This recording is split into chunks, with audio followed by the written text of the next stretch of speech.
ইসলামী সভাপতি সহ আজকের এই আয়োজক কমিটির সকল সদস্যবৃন্দকে কৃতজ্ঞতা করে স্মরণ করছি। আজকে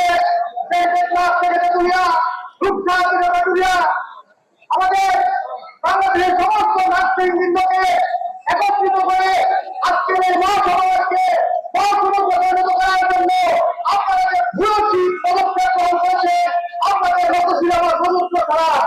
প্রিয় ভাই বোনেরা, আপনারা জানেন আমরা কি জন্য আজকে এখানে কমিত হয়েছি।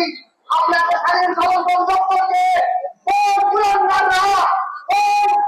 অপশক্তি আজকে কর্মদিবসের আকারে কমিত করার চেষ্টা করছে। আমরা তো কোনোভাবেই মেনে নেব না।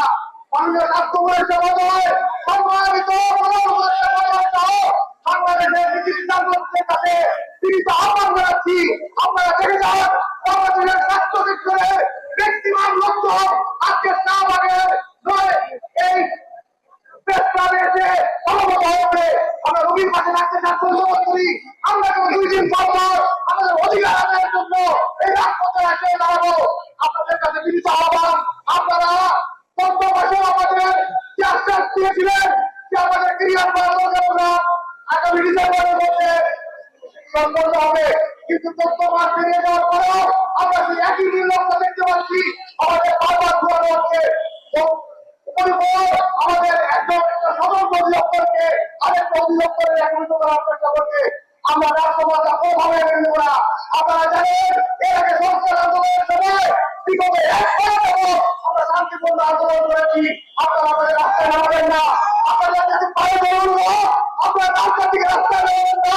আপনারা যদি রাজনৈতিক রাস্তায় নামানোর চেষ্টা করেন, আপনারা জানেন স্বাস্থ্য সেক্টরের সম্পূর্ণ দায়িত্ব থাকে ডাক্তার। একজন ডাক্তার শুধু রাউন্ড দিয়ে চলে যায়, 24 ঘন্টা আমার তারা সেই রোগীর পাশে লাগে।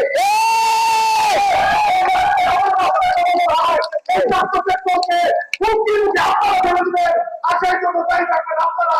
আমি আবারও স্বাস্থ্য উপদেষ্টা সহ এবং প্রধান উপদেষ্টা সহ সমস্ত নেতৃবৃন্দ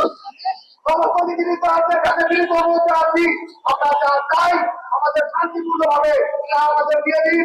আমরা আবার রোগীর পাশে ফিরে যেতে চাই। ধন্যবাদ জাতীয় কমিটিকে, ধন্যবাদ আগত বাংলাদেশের সমস্ত রাজনীতিকে ধন্যবাদ করেছি। আসসালামু আলাইকুম।